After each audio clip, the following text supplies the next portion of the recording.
Chapter 6, The State, the Government and You. Question Answers from Class 7, Subject Social Science, Part 2. The big questions. Question 1. What is the difference between a state and a government? Answer. While often used interchangeably, they are different. The state. A state is a political organization that includes the people, citizens, a defined territory, land, sovereignty, independence, and a government. The state is a permanent. Think of it like a school that remains even as staff changes. The government. The government is just one part of the state. It is the group of people, leaders, and officials who manage the country, make laws, and enforce them. Governments can change after elections, but the state remains the same. Question 2. What is the difference between a democracy and a republic? What makes India a democratic republic? Answer. Democracy. This refers to rule by the people, where citizens have the power to choose their government through free and fair elections. Republic. This is a form of government where the head of state is elected directly or indirectly and is not a hereditary king or queen. India. India is a democratic republic because its people elect their representatives, democracy, and the head of state, the president, is elected rather than being a monarch. Additionally, the government functions within a constitution that protects citizens' rights. Question 3. How do citizens engage with the government in day-to-day life? How can one make government work for the people? Answer. Citizens can engage with the government and ensure it works for them through several methods. Grievance redressal, filing complaints through offices or online portals like the Public Grievances Portal. Right to Information RTI, using the RTI Act to ask for information about government spending and policies to ensure transparency. Using media, writing in newspapers or posting on social media, tagging officials to highlight issues. Civil society, joining NGOs or groups to push for solutions to specific problems. Contacting representatives, writing letters to local ministers or parliamentarians. Voting, participating in elections to choose the best leaders. Let's explore page 148.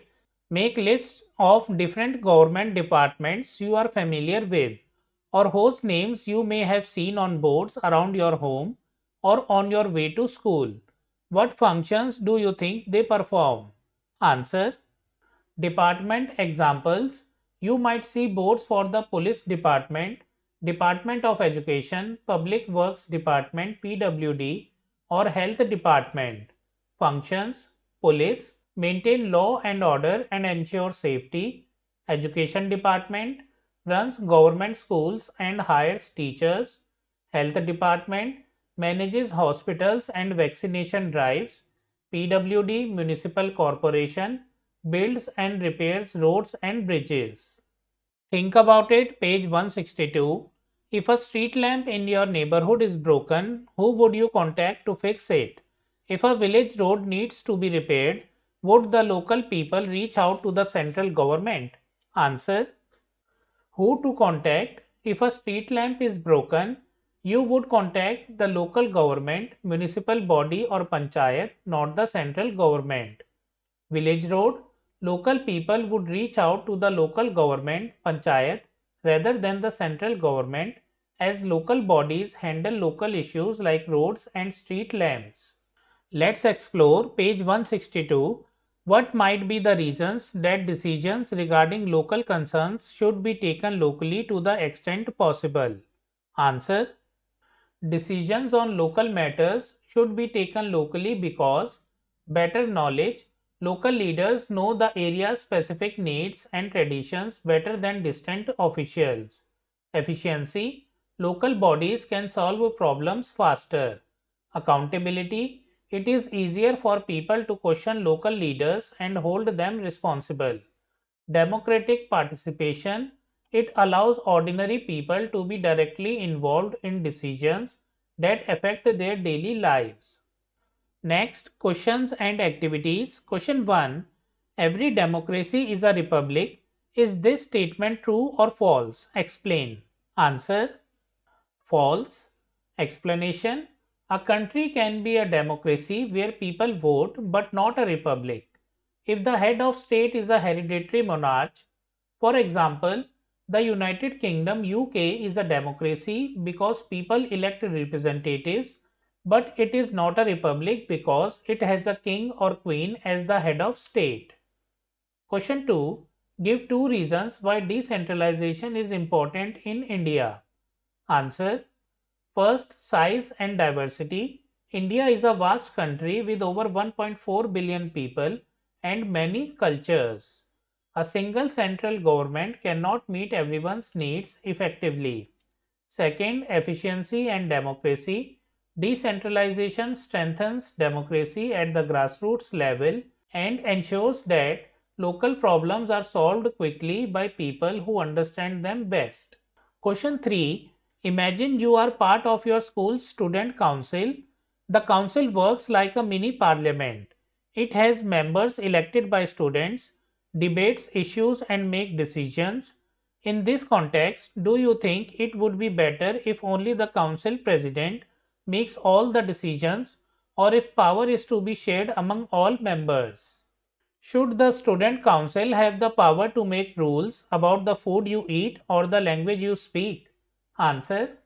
No, the council should not have this power, just as a national government cannot violate fundamental rights like freedom of speech or personal liberty.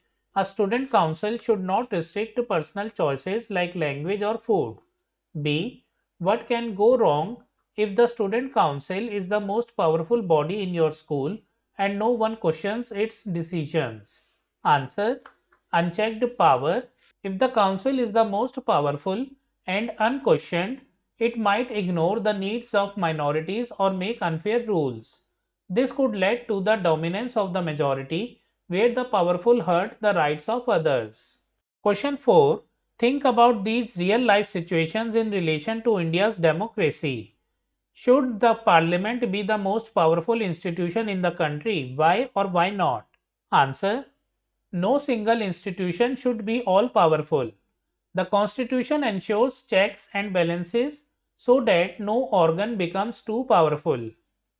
B. Should the parliament have the power to make any law it wants, even if it affects your rights? Answer. No.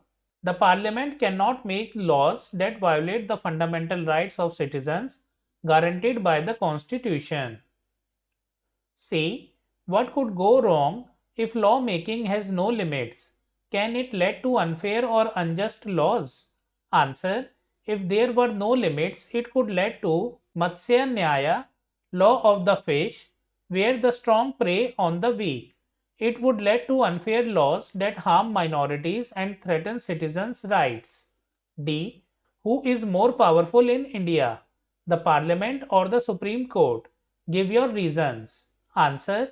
Neither is more powerful in a way that allows them to rule unchecked. The Parliament makes laws, but the judiciary, Supreme Court, has the power of judicial review to strike down laws that violate the Constitution. The Constitution is supreme. Question 5. Ask your parents, guardians how they engaged with the government over the past year. Make a list and classify the items based on the level of government they had to work with. What challenges did they face? Answer. Ask your parents if they have local level, paid property tax, complained about garbage collection, municipal corporation, panchayat, state level, visited a government hospital, applied for a driving license or interacted with the police, state government, national level, voted in a general election, used the post office or travelled by Indian Railways, central government. Challenges. They might mention delays, the need to visit multiple times or using online portals to make things easier. So friends, we have completed all the question answers from chapter 6, the state, the government and you. We have already studied notes and summary of this chapter. You can find the link in the description and on the screen. If you like the video, kindly like, hype the video and share it with your friends. Also subscribe to my channel and press the bell icon to receive new video notifications. We will meet in the next video. Thank you for watching.